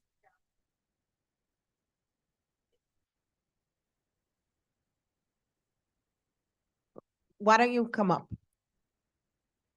Because I do want to make sure we address the concerns of the school. Do you still have the mic? Hi, so our school is located at, on Fifth Avenue between 18th and 19th. So one location is at 16th Street and the other location is at 21st Street. So do you have leases or signed contracts, or how has this proceeded with both locations? Just similar to what we asked of the other proposal. So this has moved very, very quickly. We do have leases with both locations. Again, these leases can be broken and we can move to different locations. But it is a requirement from the OCM that you have to have an LOI or a actual lease to move forward to the next round. That area is just inundated with schools. I just can't imagine why anybody would want that in the community. I mean, you have a school on 17th Street up the block, you have NOR on 4th Avenue, you have our school, you know, you have PS10, you have all these other public schools within, I would say, a half a mile radius, there must be 10 schools. It's completely understandable. But again, when you're an owner looking at different proposed And locations, it's the 500 feet. right? And It's a so technicality though. I mean, with so many young children in the neighborhood, we, at least for our school, we don't feel it's a good fit for the community. again, completely understandable, but please take this into consideration that, again, this is a lottery and we're hoping that our number is called. If that number is called, we can move locations. Signed lease already. The lease is with the single owners of each business. So they own the building of the Oh, okay, proposed understood. location. Okay, understood. Well, I'm gonna ask the question, like, why so close? Why the buildings, why the business so close to each other? The two proposed locations, Yes. it's simply property that they own, that they have owned for years already. And so they said, you know, this is outside of the 500-foot buffer zone. There's another 1,000 feet. 1,000-foot buffer zone. So we're not expecting both of these locations to get approved. Again, it's a lottery and we're trying to improve the chances of getting one of the numbers called. So that's the purpose of having the two locations in a similar area. So let's say if 585 was approved, but 700 is a longer distance from the schools, would you do it there instead of 585? Absolutely. And what other properties do they have? They have quite a few. They're not all located in this area, but they are all in Brooklyn. So we would be able to move locations within Brooklyn if What would be the conditions to move the location?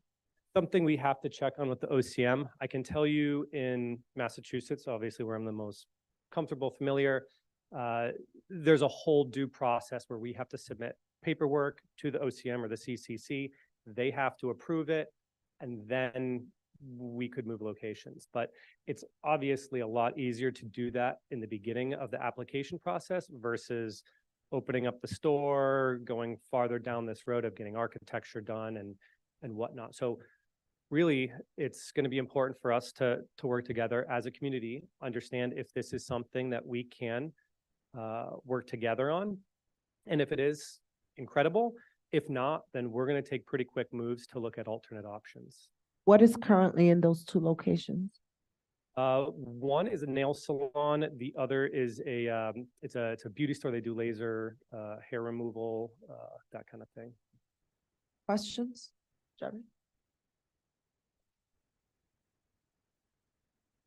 Go back to, I'm more concerned about the school piece, right? If one of the applications approved, right, and then you hear my questions for everyone is, what are you going to do for the community? Right? What are you going to do for the school? So we also have to, and again, I'm speaking mostly from my experience in Massachusetts. My company in Massachusetts, we are very engaged in the community where we're allowed to be. So there are a lot of, say, nonprofits, some schools even that can't accept money from cannabis companies. We're willing to figure out alternate routes to work with the community. We do toy drives. Tomorrow night, half of my staff is volunteering at a soup kitchen in our local community. So we're actively engaged. We truly are looking to bring a different level of professionalism to this industry while engaging with the community and becoming part of the community. We want this to be something that's accepted, that people actually like.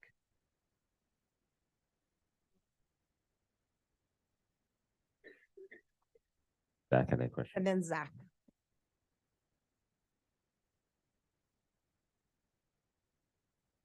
Three cannabis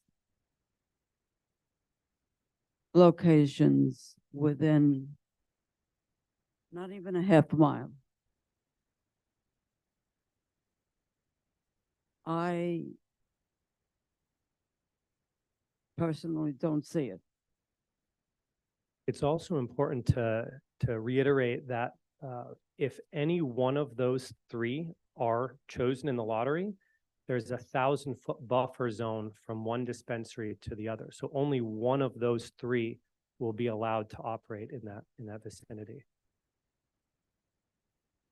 If all three get approved, let's say all three go from this process to the next one, Yes. only one will be picked because they're too close to each other.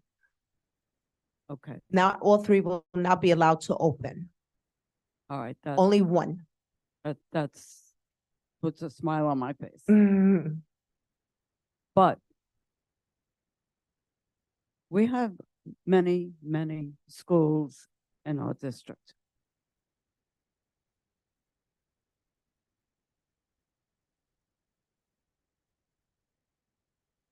Is this not something that you have been able to see before selecting this particular that's closer to the school that she's talking? That's not a small school.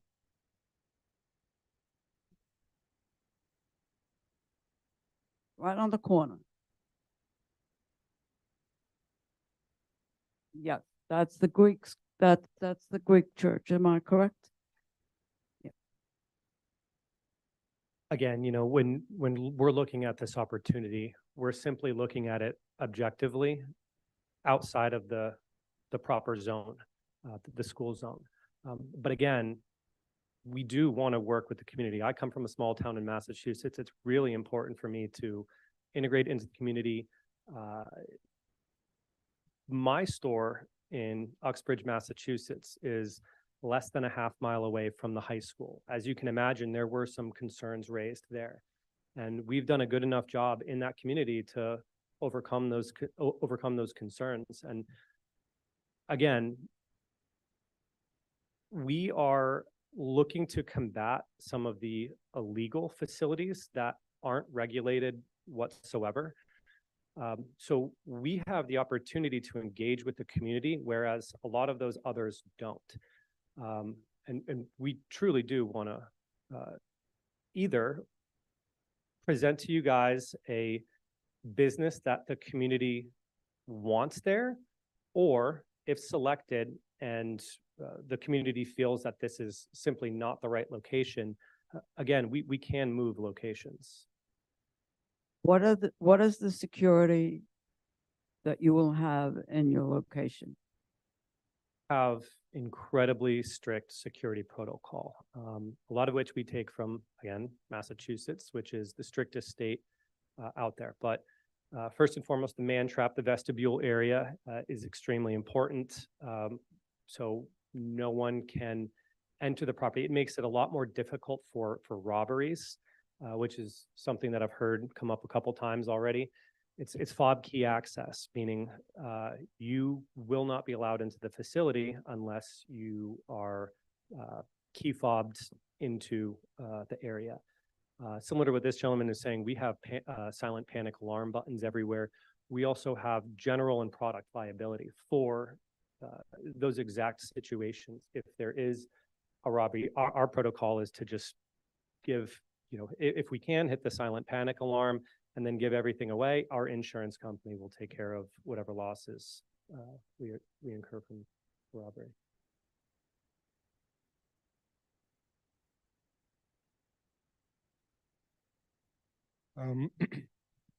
Did the names of the owners, did they, they're related? They're not related. They are friends. They don't own the properties together. They have properties separately all over Brooklyn. And did we get their names? One is Philip Green and the other is Edward Eddie Vase.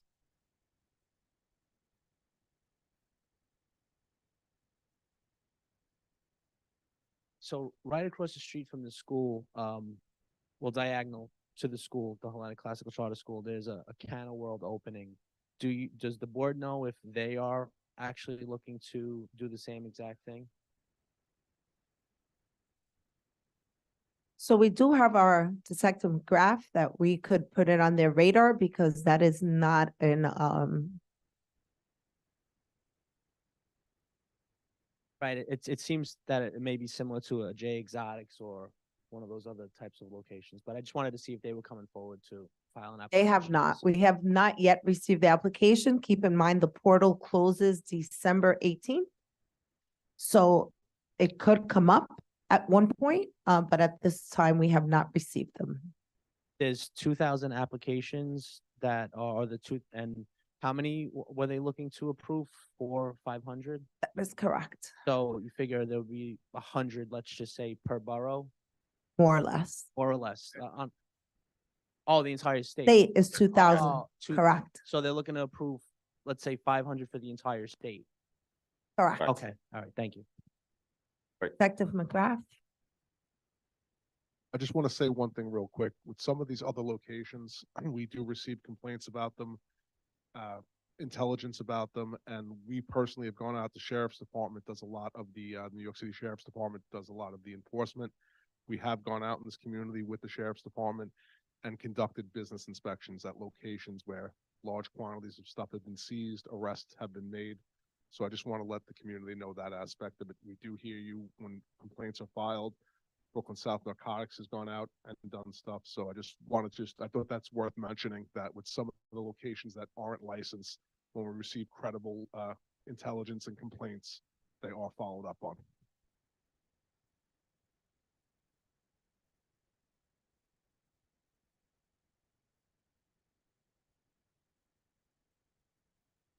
I can quickly touch on that if you want. So I was actually at an event about less than a month ago. The chair of the OCM was speaking at the event. And one of the first questions asked, of course, is how do we combat these illegal dispensaries? And her response, and I believe it is something that they're working on, is they are implementing $20,000, I believe, a day. It is correct. Fines. And they're also bringing in the landlords to be culpable in these situations, which should put a stop to at least some of these places. Yes, so that is what they're doing now. Before, they used to fine the store, close it, and it was a very nominal fine, $250, which was a bag, chump change. So now they are doing 10,000 and it doubles every day, and it's hitting the landlord, not the tenant. So the landlord is put on notice. They get one warning. They're told they're operating illegally. The sheriff comes back as $10,000 a day, and it doubles every time the store they go back. So they expect that to mitigate it. And that's why a lot of people, to your point earlier, a lot of people who have been doing this illegally rushed to do it legally because of that. So we are going to be on the lookout for those applicants as well, such as Canna World. So thank you for bringing that one to our attention. I think everyone will see a tremendous difference when those establishments are closed down. Correct. And legal dispensaries exist. It's gonna not feel the same way on the street as it does now. where it seems like it's a free-for-all. Correct. Open air market. It's gonna be very different. So. Correct. Yes, thank you. So with regards to the both potential locations being so close to the schools, do you plan on having an incredibly muted storefront? Because there is a huge difference between like Colorado and California cannabis dispensaries compared to Massachusetts, where they're all very adults. I feel like they go for the gray heads, right? So Correct. Yeah. Again, you know, Massachusetts is a pretty conservative state. It's not something the state wanted to see in your face, flashy, neon, that kind of stuff. Really, none of the stores in Massachusetts operate that way, and it doesn't impact sales. So we don't see a need to, and I don't believe the OCM is even going to allow that for legal businesses. What I can speak to in Massachusetts is, first of all, you have to have your logo approved, your signage approved, the color scheme approved, everything down to your packaging. It can't have any type of cartoons. It can't have loud colors. It is very muted in Massachusetts, and we expect to do the same here in New York. and to have the double door system as they do in Massachusetts as well. I believe that is going to be a requirement for New York. May I ask, when is your PTA meeting? The 13th. Would you be willing to address any concerns the PTA has at that day? Is that something?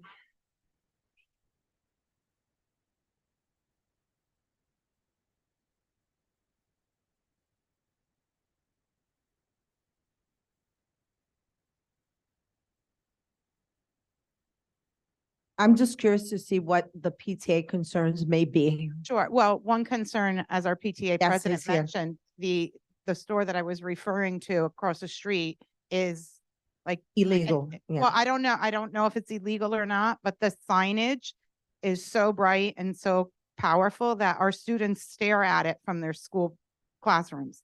It's a distraction. It's promoting something that's very enticing to children. And they're at that vulnerable age in middle school where they can be swayed for anything. I'm a parent of 4, young men. They're 20 to 24, and I'm in the thick of it. I get it. Yes, it's legal. At the same time, you don't want to be promoting that environment so visibly to our students. Thank you. Yes, and that's an important point, but also it should be noted that the state of New York overwhelmingly supported legal dispensaries. So it's also about there's lots of people that don't go to elementary schools in Park Slope that will use the dispensaries that supported. So I think we have one question online. Jane Byrne, you can unmute yourself. Hi, thanks. I'll follow up when you're done with the presenters. I'm sorry, the question is for after we're done? Yeah, I'll save the question for until another time. Thank you. Are there any other questions or comments? Sorry. Yep. So I will propose that we move this along to the pass this along to OCM with they have to meet with the PTA. Sorry, it's late. Sorry, with the PTA, and if they get approved, right, they should look at other location too. I mean, you can probably put in better work than I could. Second. Julio, all in favor? Against? None? Seeing the motion passes, we are going to have several stipulations for this location, including the possibility of relocating the location if there's overwhelming concerns from the school. We will keep in contact with the school and hear what the parents have to say. So we will look into moving the location and what that would entail to do that, as well as have very muted signage. And have you fill out the application for both locations as well. Thank you. There's no further business. I would like to thank everyone for joining us today and thank the members. Oh, Jane, wait, Jane has her hand up. Sorry, Jane. Yeah, thank you. Sorry for the last minute. It applies to everything. So is the public going to be able to read these applications? Yes, they would be part of the package for the December 20th meeting. So yes. So you'll send them out? Because in that email that went around, there were just the addresses, no names, nothing like that. And 2 of those addresses were duplicate. Yes. So according to OCM, because it's a lottery, multiple people, we just received additional guidance. Multiple people are allowed to apply for the same address. Doesn't mean both will get it, only one would get it. And that's how come some applicants apply for multiple see. locations to Got it. up their chance of getting a legal location. Okay. So when will you submit your report to the OCM? As soon as we get we have 30 days. After so- December, after December 20th or from when? I wish we have 30 days after receiving the application. We will probably ask for extensions so that we could give informed decision to OCM for each application. So at the December 20th meeting, the general board meeting, the plan is to present this to the general board. And in addition, ask for an extension of 30 days for each application so that we could submit an informed opinion. And do the presenters come back in front of you at any point? We Other than asked the them, 20th? to come back on the 20th and at any other time, that's part of the questionnaire. Are they willing to come to any community board meeting we asked them to? And so far, they have all been in agreement with that. Okay, cool. So we'll be able to see their questionnaires before December 20th. So we'll be able to ask more informed questions. Is that right? That is the plan. Yes. All right, cool. And is it still the case that you have to have had some kind of pot-related offense in order to apply? So That's it all? just opened up for a 3-month period for any applicant to apply. And that's how come community boards have been receiving an increase. We have never had any applications. And in about a month or so, we received about 6 or 7. Some have withdrawn. Okay. All right, great. Thank you so much. Thank you, Jane. I Good want to night, make a everyone. motion to adjourn the meeting. Motion to adjourn? Yes. Thank you, everyone. See you on the 20th.